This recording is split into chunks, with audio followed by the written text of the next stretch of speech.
সাধুসঙ্গ সর্বশাস্ত্রে কয়, লবমাত্র সাধুসঙ্গ সর্বসিদ্ধি হয়। বন্ধুরা, সৎসঙ্গে স্বর্গবাস, অসৎসঙ্গে নরকবাস। আজকে আমি একটি শিক্ষণীয় গল্পের মাধ্যমে আপনাদেরকে বোঝাতে চলেছি।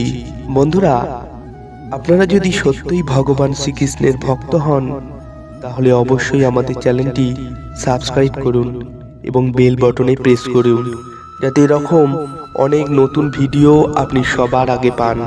তাহলে বন্ধুরা, দেরি না করে ভিডিওটি শুরু করা যাক। এই গল্পটির মাধ্যমে জীবনে অনেক শিক্ষা পাবেন। একটি ভ্রমর ও একটি গোবর পোকা দুই বন্ধু ছিল। একদিন ভ্রমর উঠতে উঠতে গিয়ে গোবর পোকার কাছে গিয়ে বলল, বন্ধু, তোমারও পোকার জীবন আর আমারও পোকার জীবন, কিন্তু দেখো আমাদের দুজনের জীবন যাপনে কতটা পার্থক্য। তুমি এই দুর্গন্ধ গোবর পচার মধ্যে পড়ে থেকে তার রস খেয়ে খেয়ে জীবন ধারণ করছো, আর আমি কত রং বেরঙের সুন্দর সুগন্ধি নরম ফুলে ফুলে ঘুরে বেড়াই, সেই সুগন্ধি ফুলের মধু খাই। তুমি আর এই পচা গোবরের মধ্যে পড়ে না থেকে আমার সাথে চলো, তুমিও ফুলের মধু খাবে।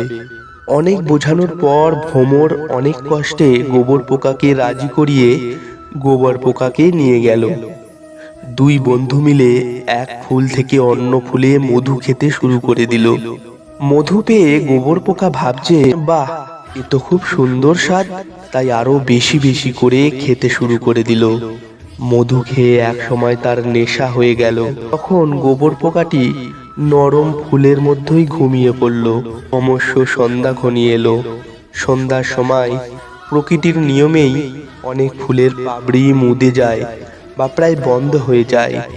গোবর পোকাটি যে ফুলটিতে ঘুমিয়েছিল সেই ফুলটিও মুদে গেল, আর ভ্রমর তার নিজের বাসায় চলে গেল। পরের দিন সকালে এক ভক্ত সেই ফুলটি তুলে নিয়ে গেল ভগবানের পূজার উদ্দেশ্যে।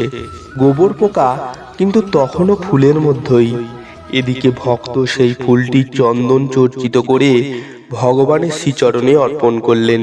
কিছু সময় পর যখন ফুলটির পুষ্পটিত হলো, তখন গোবর পোকা ভয়ে ভয়ে তাকিয়ে দেখে, আমি কোথায় এলাম? আমি তো ভগবানের চরণে। আমি একটা গোবর পোকা, যার স্থান ছিল পচা দুর্গন্ধ গোবরের মধ্যে।